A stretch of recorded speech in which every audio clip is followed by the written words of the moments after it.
Oke.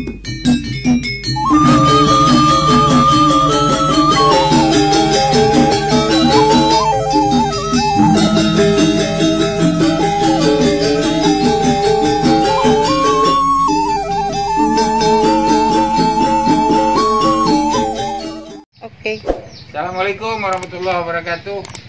Mau masak. Bahan-bahannya adalah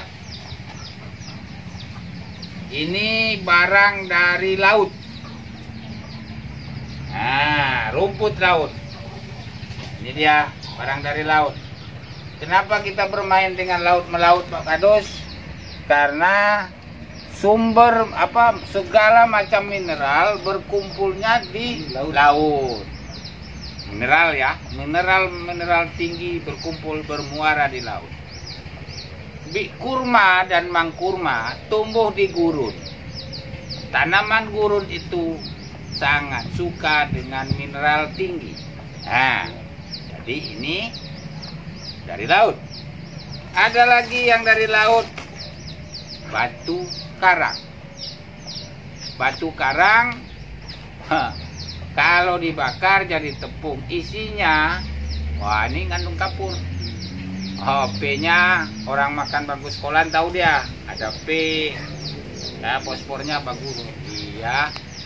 Nah, ini kelapa.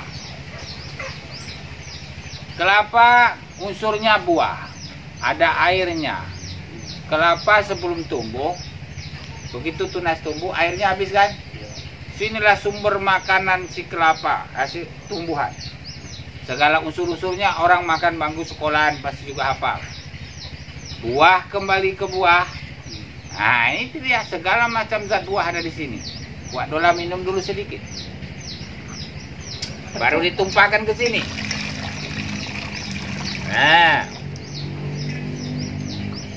ini kalau akar kembali ke akar. Yang mudah nyarinya akar pisang. Pak Kados ini tolong ditumbuk. Akar pisang ditumbuk. Saudara-saudara sedikit aja Pak Kados. Inilah kembali lagi ke buah. Buah pisang. Gabung tumbuk aja. Buah sama isinya. Ini menggila-gilaan nih. Ini di dalam sini segala macam zat buah. Orang makan bangku sekolahan pasti dihafal. Nah, habisin Pak Kados ini. Air kelapa ditambah dengan cucu. Cucu dan madu. Ada madunya, ada cucunya. Kenapa madu dipilih? Lebah memakan seluruh sari pati kembang. Susu sudah jelas proteinnya. Biar lengkap sempurna ditambah dengan barang ini. Nah, ini udah jelas dia terdiri dari air, sukrosa, susu. Nah, ada kultur bakteri asam aminonya. Nah, dimasukkan ke sini saudara-saudara. Nah,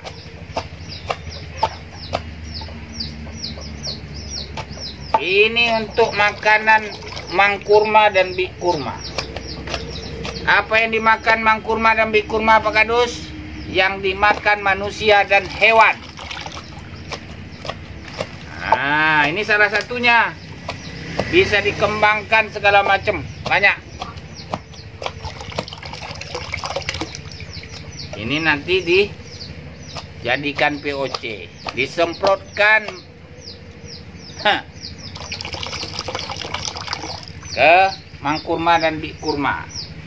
Ini nggak usah ditumbuk, Pak Kados. Udah selesai tumbuk tuh, masuk ke sini. Ini tidak perlu ditumbuk. Nah, ini nanti difermentasi. Nah, dicampur dengan itu. Ini habisin semua nanti di dalam. Ini kan contohnya aja.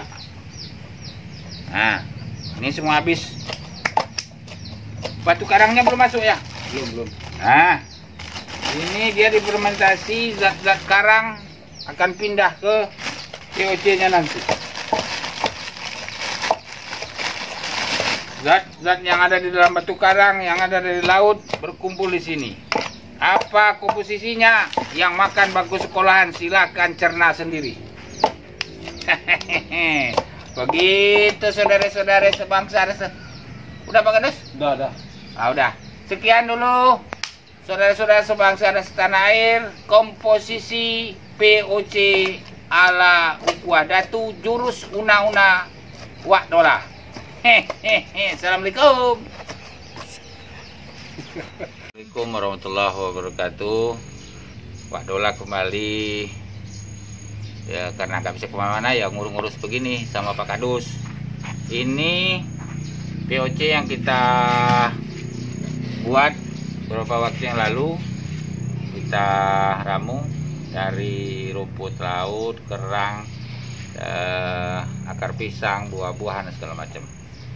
Nah, ini rencana kita mau untuk pembuahan. Kalau untuk kurma-kurma kecil sebaiknya dihindari lah, karena kalau untuk kurma-kurma kecil itu dibuahkan sebetulnya itu hanya untuk penyemangat. Kalau untuk budidaya benar sebaiknya dihindari, karena kurma yang masih kecil itu organ-organ tubuhnya belum terbentuk.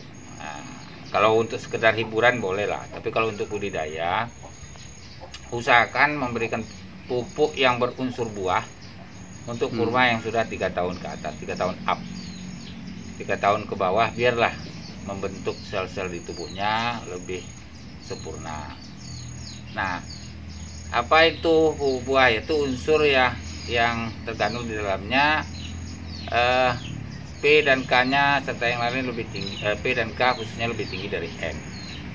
Nah, kalau kita ingin pertumbuhan vegetatif, ya N-nya lebih ditinggikan, itu lebih banyak di daun.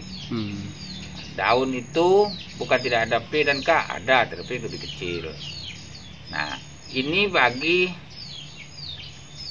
kita yang petani yang kurang petani kampung, mungkin jauh dari pabrik, mau beli pupuk jauh, ya kan ada di sekitar kita manfaatkan apa yang ada. Nah, apalagi sekarang masa-masa ekonomi semakin sulit, ya kita juga harus pintar-pintar lah memanfaatkan apa yang ada. Nah, ini kita buka saudara-saudara. Nah, yang paling bagus itu seperti kidemang yang pakai keran. Nah, ini. Tapi ini alami ya? Alami. Nah, ini baunya nggak ada busuk-busuknya ini. Nggak busuk lagi udah. Kalau awal-awal busuk dia. Nah, ini kerennya itu POC.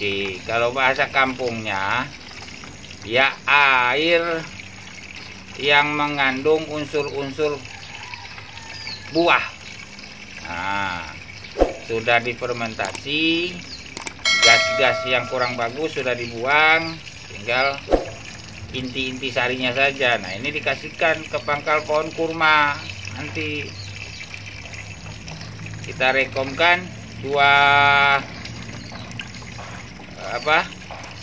gelas 4 gelas air mineral ya untuk 1 tabung semprotan dah. Kucur ya.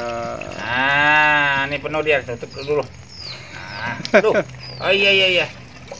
Tuh.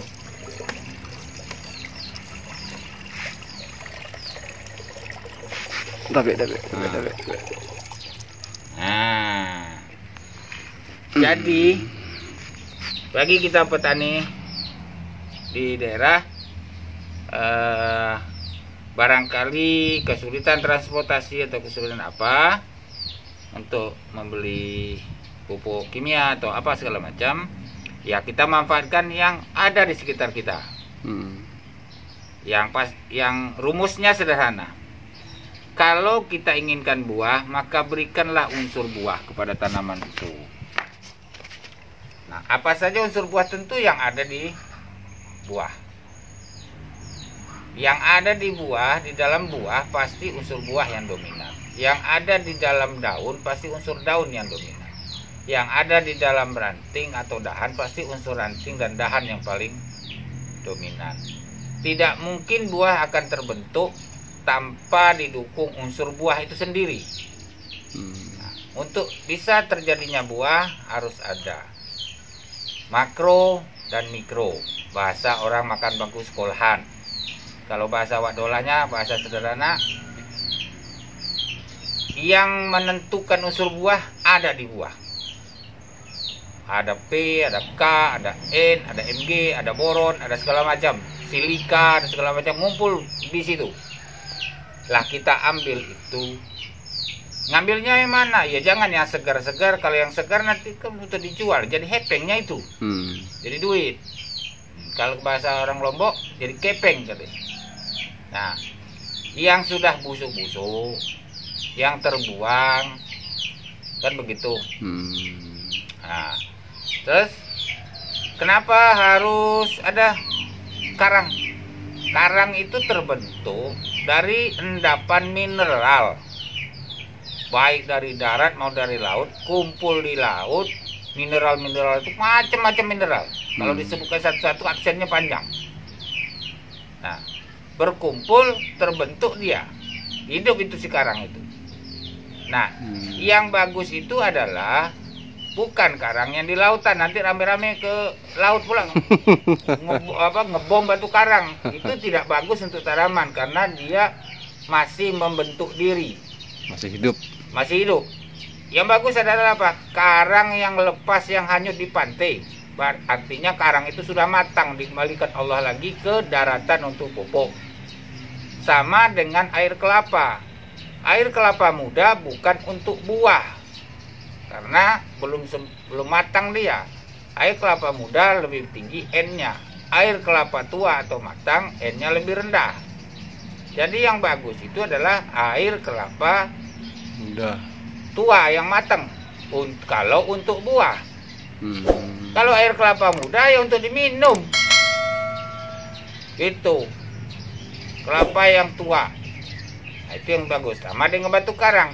Jangan pula rame-rame bawa ke tengah laut terus hancur-hancurin batu karang, percuma juga. Justru karang-karang yang di pinggir pantai yang sudah lepas berarti sudah matang. Itulah yang sengaja Allah sikluskan begitu, dikembalikan lagi ke darat. Untuk apa? Untuk pertumbuhan yang ada di darat. Nah, kumpulkanlah itu di pinggir pantai sambil membersihkan pantai. Indah mata memandang. Itulah yang namanya sempurnanya hidup itu di situ. Bermanfaat untuk alam, bermanfaat untuk diri sendiri, untuk keluarga, untuk lingkungan, dan untuk semesta alam ini. Nah, kalau sudah begitu, insya Allah barokah. Kata para kiai, tuan guru, dan segala macam, para habaib, kalau yang begitu tuh, insya Allah pakai ketapel itu masuk surganya. Begitu. Karena sempurna dari semua. Cuman untuk mencapai itu tidak segampang seperti Wak Daulah ngomong begini. Berat perjuangannya bro, berat, khususnya untuk diri sendiri. Mengalahkan diri itu yang utama. Mengalahkan orang lain gampang urusannya. Sekian ocehan Wak Daulah yang gak makan bangku sekolahan. Ocehan una-una. Assalamualaikum warahmatullahi wabarakatuh. Hehehe.